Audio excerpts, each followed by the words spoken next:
Hi there, this is Margaret and welcome to my YouTube channel Grammar Buzz Learning Made Easy. Hey, thanks for joining me today. In today's video, we are going to learn about phrase and clause and how to identify between the two.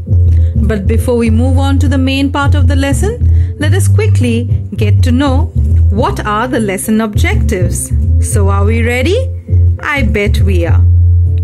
And the lesson objectives today aims at helping us to know what is a phrase, what is a clause, and to know how to distinguish between a phrase and a clause.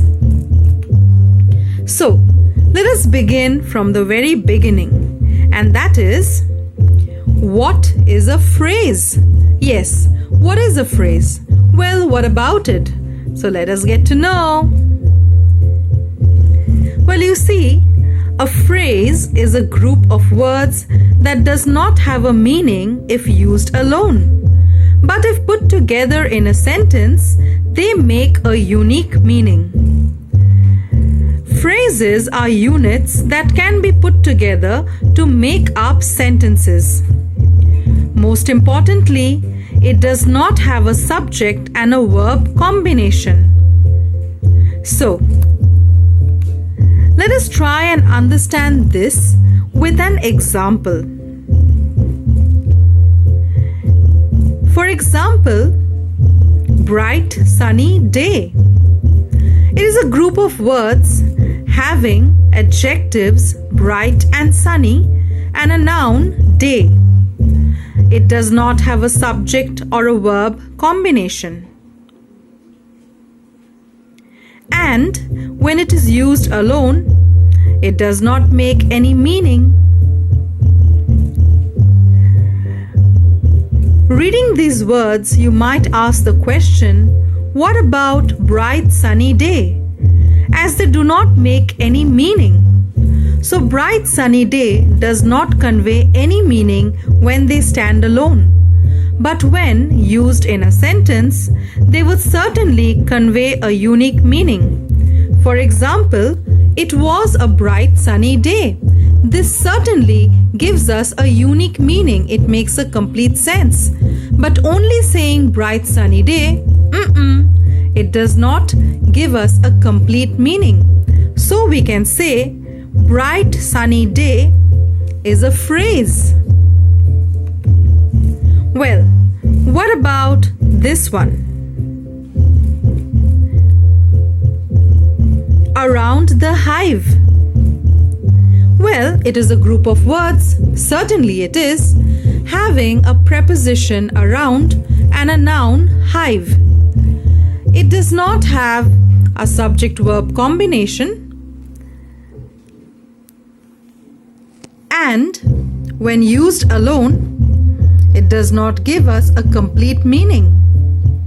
But when this is used with a sentence like, the bees buzzed around the hive, it certainly conveys a unique meaning.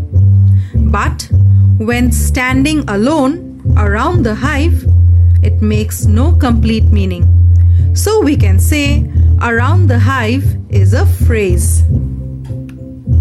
Well, let us consider another example. Say, cool, wet grass. Well, certainly this too is a group of words having adjectives cool and wet and a noun grass. It does not have a subject-verb combination, and cool, wet grass, when used alone, does not convey any meaning. But when used together in a sentence like, we walked on the cool, wet grass, they certainly convey a unique meaning. So we can say that cool, wet grass is a phrase. I guess you have quite understood what is a phrase. So let us move on with the next part of the lesson, and that is, what is a clause? Well, what is a clause? What about it? You see, clause is a group of words with a subject and a verb combination. It has a complete meaning by itself. Remember, clause is a group of words, unlike a phrase, having a subject and verb combination, and it conveys a complete meaning by itself. So let us try and understand what is a clause with the help of some examples. And here we go. Our first example says, I graduated last year. I graduated last year. Now let us see if this fulfills all the three conditions of a clause. Firstly, is it a group of words? Yes, certainly it is. Secondly, does it have a subject and verb combination? Yes, it does.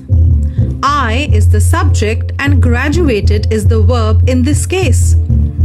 And the third condition is having a complete meaning.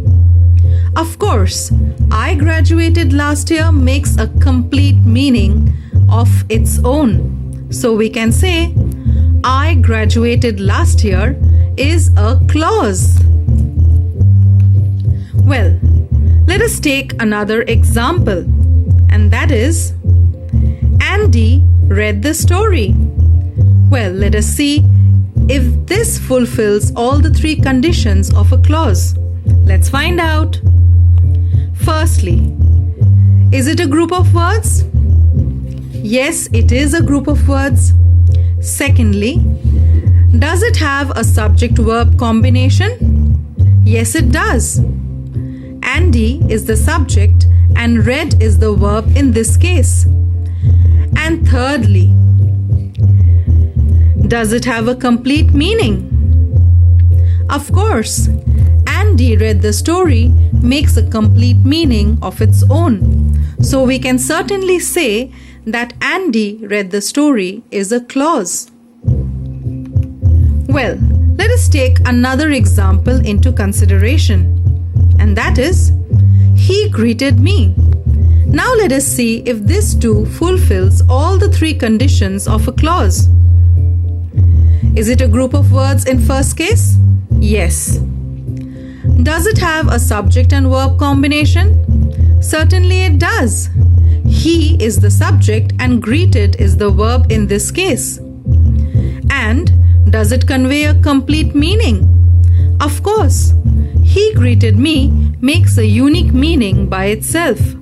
So we can say, he greeted me is a clause. So, now that you already know what is a phrase and a clause, can you distinguish between a phrase and a clause? Well, you see, it's quite simple. A clause contrasts with a phrase which does not contain a subject and a verb. The distinction between a clause and a phrase is clearer when you see them side by side. So let us see them side by side together. So well, you see, a phrase is not a complete message. It is a group of words without a subject and a verb. Take the example, Jenny went to school with a pair of shoes. Jenny went to school with a new pair of shoes. In this sentence, with a new pair of shoes is a phrase. It is a group of words but without any subject and a verb. And if stood on its own, it would not make a complete meaning. But what about a clause? A clause is a group of words with a subject and a verb. It has a complete message. Look at this example. Jenny went to school.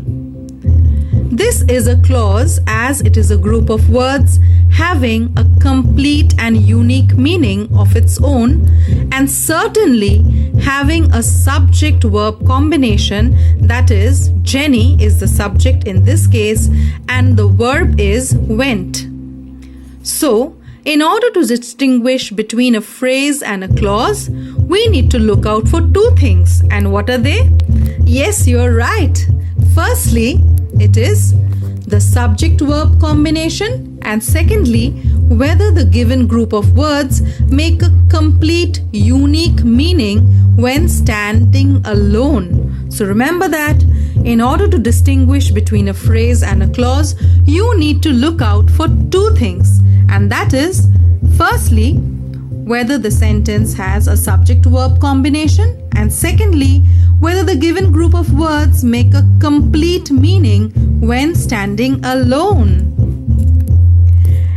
And that's really great. And you know what? On that note, we have reached our practice time. So do you know what you have to do? Well, I will be giving you a sentence and you will have to choose whether the highlighted part of the sentence is a phrase or a clause. Hey, that sounds fun, isn't it? So let's begin. And here comes your first sentence, and it says, before taking any medicine, I always speak to my doctor. So, what do you have to do? All you have to do is, you have to identify whether I always speak to my doctor is a phrase or a clause. So, have you done that already? I guess you have. So, let's check our answer. And you are right. I always speak to my doctor is a clause. As it makes a complete sense, it has a subject-verb combination. Well, here we move on with our next sentence, and that is, Mandy has lived outside of her country for 14 years. Mandy has lived outside of her country for 14 years. So, can you tell me whether for 14 years is a phrase or a clause? And I bet you are right. You have got the correct answer, and it is, yes, it is a phrase. For 14 years is a phrase as it's a group of words, and when standing alone it does not convey a complete meaning and it has no subject-verb combination. You are right. So let us move on with the next sentence. And that states, he arrived to work on time despite leaving home so late. So, can you tell me whether he arrived to work on time is a phrase or a clause? Have you already spotted it? I bet you have. So let's check. And you are so correct. It is a clause. He arrived to work on time is a clause. It's a group of words conveying a complete meaning and definitely having a subject-verb combination. He is the subject. Arrived is the verb in this case.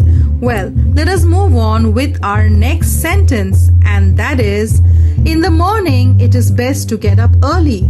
In the morning, it's best to get up early. So, is it a phrase or a clause? It's a phrase. I think it's a clause. No, it's a phrase. What do you think? I'm quite confused. Can you help me out? Hey, I think you already have spotted it. Okay. And you are so right once again. It's a clause. It is best to get up early is a clause as is a group of words having a subject-verb combination and definitely making a complete meaning. Okay, moving on with our next example, and that is, Per looked out of the window. Per looked out of the window. Hey, what about this one? Can you tell me whether it's a phrase or a clause? Can you? Hey, help me out. Quick, what do you think? I think you are right once again. and it is a phrase. Out of the window is a phrase. As it's a group of words standing alone, it does not convey a complete meaning and it has no subject verb combination. And with that we come to our last sentence, and that is, faced with so many problems, I decided to get professional help. Faced with so many problems, I decided to get professional help. So, is it a phrase or a clause? What do you think? Hey, I think what you think is right, and you are right once again. It's a phrase. Faced with so many problems is a phrase, as it's a group of words standing alone, not making a complete meaning and having no subject verb combination. Great work, you see. And you see, with that we come to the end of this video. That was a great job that you did. I hope you loved this video and this video helped you to understand what is a phrase and a clause and what is the difference between the two. Hey, if you have any comments, you can just pop them in the comment box. Thanks for watching, and don't forget to like, comment, share and subscribe to my channel for more videos like this. So until the next video, take care of yourself. Bye everyone.